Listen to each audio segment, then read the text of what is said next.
মেয়েরা কেন ভিন্ন হয় শুনে যান। এখন আমি বুঝতেছি কেন মেয়েরা আলাদা সংসার করতে চাই। বিয়ের আগে আমি ভেবেছি আমার হাজবেন্ডের কোনো ভাই বোন নাই, শাশুড়ির সঙ্গে মিলে সংসার করব। কিন্তু বিয়ের 2 মাস না যেতেই আমার শাশুড়ি আমার সমস্ত কাজে ভুল ধরে এবং আমার উপরে রাগারাগি করে, বকাঝকা করে, আমার জামাইয়ের কাছে বিচার দেয় আমি নাকি কোনো কাজই পারি না, অথচ বাড়ির 70% কাজ আমি করি। সেই ভোর 5টায় ঘুম থেকে উঠি, সারাটা দিন টই টই করে কাজ করি, ঠিক মতো খেতে পারি না, নিজের যত্ন নিতে পারি না। কিন্তু বিয়ের 2 মাস না যেতেই আমার শাশুড়ি ফোন করে বাবার কাছে বিচার দিয়েছে আমি নাকি কোনো কাজই করতে পারি না, আরো কত কি। 19 থেকে 20 হলেই শুধু ভুল ধরে, এক কথায় আমার ভুল ধরার জন্য বসে থাকে। আমি ওনার সঙ্গে 1 বছরের মধ্যে কখনো খারাপ ব্যবহার বা মুখে মুখে কোনোদিন তর্ক পর্যন্ত করিনি, কিন্তু আমার জামাইয়ের সাথে আমার বিষয়ে ঝগড়া করে, গালিগালাজ করে, আমার পরিবার নিয়ে খারাপ কথা বলে, আমাকে বলে আমি নাকি কোনোদিনও সংসার গুছাইতে পারবো না, আরো কত কি। অথচ ওনার ঘরও আমি মুছে দিই, 3 বেলা নিয়ম করে ডেকে এনে খেতে দিই, কোনো কাজ করতে দিই না। ওনার সমস্ত জামা কাপড় আমি ধুয়ে দিই, নিজের মায়ের মতন করে দেখার পরেও উনি, নিজের মায়ের মতন করে সেবা যত্ন করার পরেও উনি আমাকে দেখতে পারে না। সেই ভোর থেকে শুরু করে সন্ধ্যা পর্যন্ত সমস্ত কাজ আমি করি, আমার শাশুড়িকে একটা কাজে হাত লাগাতে দিই না। এরপরেও আমার কাজ ঠিক হয় না, এরপরেও আমার কাজে ভুল হয়। আমি আমার শাশুড়ির কাছে ভালো হতে পারিনি।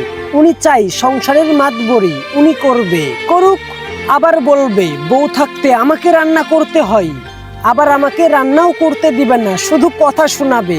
মেয়েরা শ্বশুর বাড়িতে শাশুড়ির কাছে এত অবহেলিত কেন? কেন বউদেরকে শাশুড়িরা দেখতে পারে না? বউদের সমস্যা কোথায়? আপনি কি ভুলে গেছেন আপনিও একদিন এই বাড়ির বউ ছিলেন? আপনি কি ভুলে গেছেন আপনার মেয়েটাও অন্যের বাড়ির বউ?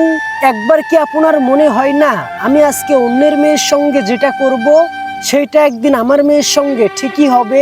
বউরা শাশুড়িদের কাছে মন পায় না কেন? আপনাদের পাকা ধানে কি সে মই দিয়েছে? যখন বউকে ভালোই বাসতে পারবেন না তখন ছেলেকে বিয়ে দিয়েছেন কেন? বউদের কি দোষ জানেন? আপনি তার ভুল ধরলে তারা আপনার মুখের উপরে তর্ক করতে পারে না, আপনার সঙ্গে গন্ডগোল করতে পারে না। এটাই একটা বউয়ের দোষ। দেখবেন যেই বউটা মুখ ভাঙা সেই বউটাকে শাশুড়ি কিচ্ছু বলতে পারে না, সেই বউটার সঙ্গে কোনো সমস্যাই নাই। যত সমস্যা সমস্ত হচ্ছে ভদ্র বউদের ওপরে, কারণ ভদ্র বউরা তো শাশুড়ির মুখে মুখে তর্ক করতে পারে না। দেখবেন যেই বউটা শাশুড়ির মুখে মুখে তর্ক করে সেই বউটার কিন্তু সংসার ভাঙে না, সেই বউটার কিন্তু শাশুড়ি ভুল ধরতে পারে না। শাশুড়িরা বউদেরকে খারাপ হতে বাধ্য করে। আজকে আপনার বউকে আপনি কথা শোনাচ্ছেন, ভিন্ন করে দিচ্ছেন, সময়ের ব্যবধানে কিন্তু আপনি একদিন বৃদ্ধ হবেন। আর আজকের এই কথাগুলো মনে রাখবেন, সেই দিন কিন্তু ঠিকই আপনাকে বাড়ি থেকে বের করে দিবে, এই বাড়িতে আপনার ঠাঁই হবে না। বৃদ্ধ বয়সে তখন বৃদ্ধাশ্রমে যেতে হবে। তখন আবার বলবেন না যে বউটা খারাপ, বউটা ভালো না। কোনো বউ খারাপ হতে চায় না, কোনো বউ চায় না যে তার শাশুড়িটা বৃদ্ধাশ্রমে যাক। আপনি আজকে কষ্ট দিচ্ছেন, কথা শোনাচ্ছেন, এর কাছে ওর কাছে বিচার দিচ্ছেন, এটা কিছু না। কিন্তু সে যেদিন আপনাকে বৃদ্ধাশ্রমে রেখে আসবে, বাড়ি থেকে বের করে দিবে, সেটা অনেক বড় ভুল হবে। দেখুন সময় আছে, প্রত্যেকটা শাশুড়িদেরকে বলি এখনো শুধরে যান, নয়তো শেষ বয়সে স্বামীর ঘরে আপনার ঠাঁই হবে না, আপনাকে বৃদ্ধাশ্রমে যেতে হবে। আজ বলে রাখলাম, কথাটা মিলিয়ে নিয়েন।